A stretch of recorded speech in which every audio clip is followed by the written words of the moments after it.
come to death row. You ain't gotta worry about managers being all in the video, all dancing with you on the video. If you want to become a star, come to death row. Come to death row. Come to death row. Cause Suge said so. You want to be a star? Come to death row. Fuck bad boy. Suge, did you inject Eazy-E with AIDS? Did you kill Tupac? Are you a murderer? I told Eazy-E I was gonna change his ass.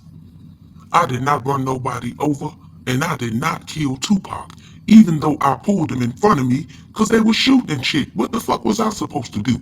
Shit, I didn't want to get shot. And he was sitting on the passenger side, so he was there. He was sitting on the passenger side. What the fuck do you mean he was there? Your black ass was there too.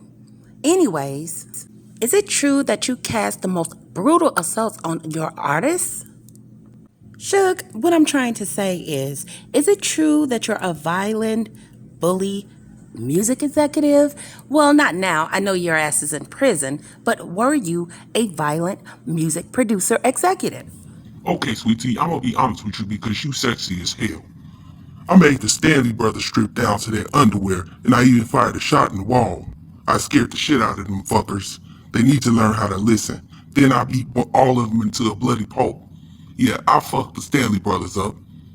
Threw out Vanilla Ace over the belt. Yeah, Suge, the whole world knows about what you did to Vanilla Ice. That was some cold shit right there. Yeah, everybody heard about that, Suge.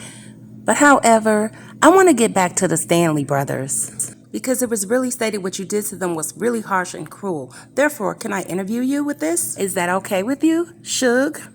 So I know that you said you beat both of the brothers to a bloody pulp.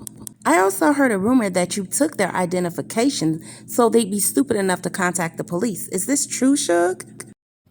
Well, to keep it real, I was just trying to scare Vanilla Ice's ass. Wasn't trying to hurt him. But yeah, that's exactly what I did. As soon as they were released, they were battered and bloody, and I released their ass from my record label. Then that's when, all the other shit kicked off and I had to fuck a couple more motherfuckers up. I don't play no motherfucking games about Okay, my Suge. shit. So my next question is, do you remember Devontae from the group Jodeci?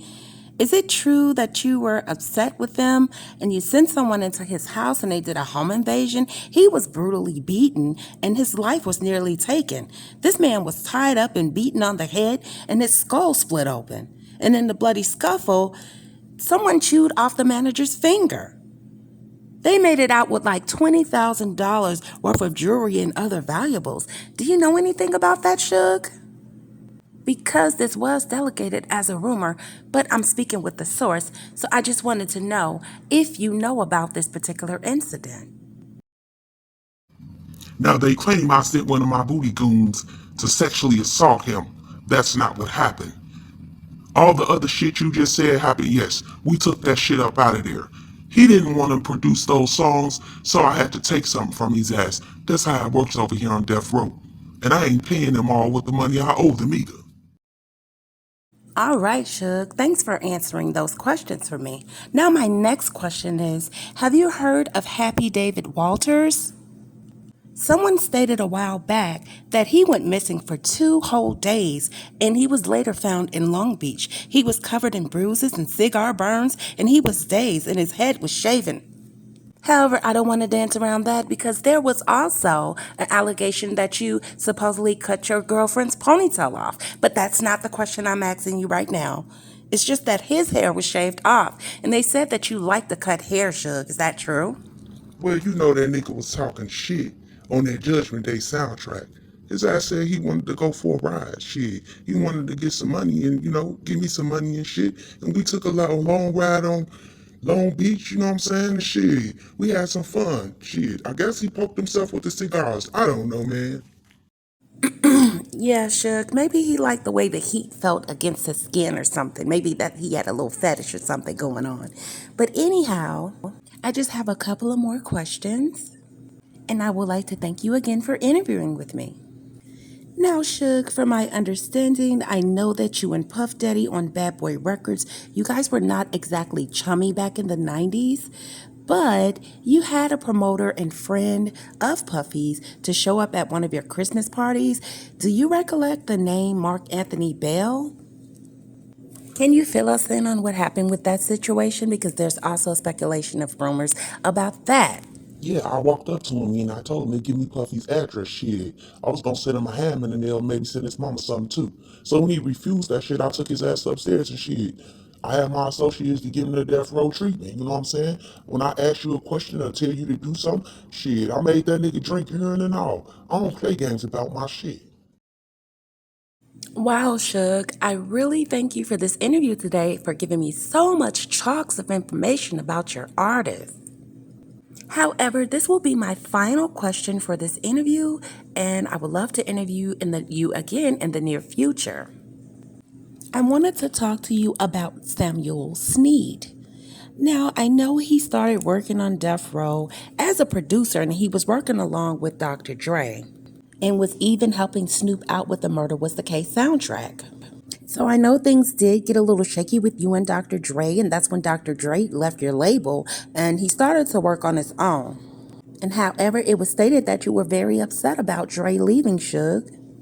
Is it true that you had other Death Row artists beat Mr. Sneed in the restaurant, at the table, punch his nose in, blood was everywhere, his clothes were very disheveled, you actually embarrassed him after you had, and even Tupac. It was stated that Tupac was involved with the beating as well. And you made that man sit there and eat his food, and he was bloodied and disheveled and embarrassed. He got no medical attention. Suge, please tell me that this is not true. So Sam knew he was already on thin ice with me. You know what I'm saying? And then, I tried to endorse the situation and have all my death row artists to say that, Dr. Dre is a homosexual. I mean, this cat wore lipstick, sheer shirts, and he left me? I was actually producing a fag?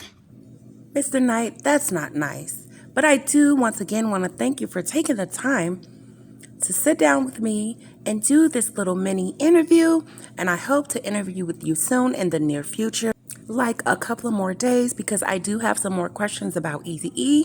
I have questions about Tupac, and we want to know what was going on and Snoop behind the scenes at Death Row, and were you this abusive executive producer? Once again, Mr. Knight, thank you for interviewing with us, and we will see you on the next interview. Hey, sweetie, let me ask you a favor before you go. Can you go ahead and Uber Eats me 4 Big Macs from McDonald's, 4 large fries, and 2 Cokes? I'm so sick of this goddamn prison food up in this place, I don't know what to do. And ain't no motherfucker putting money on my motherfucking books, motherfuckers. This was a lot of fun doing, guys, and I look forward to doing more of these. I look forward to getting more creative on my channel, and I ask that you guys please support the channel by liking the video, sharing the video, commenting on the video, and hitting that notification bell so when I drop new content, you guys will be aware. And again, thanks for watching, guys. Take care. Until the next video.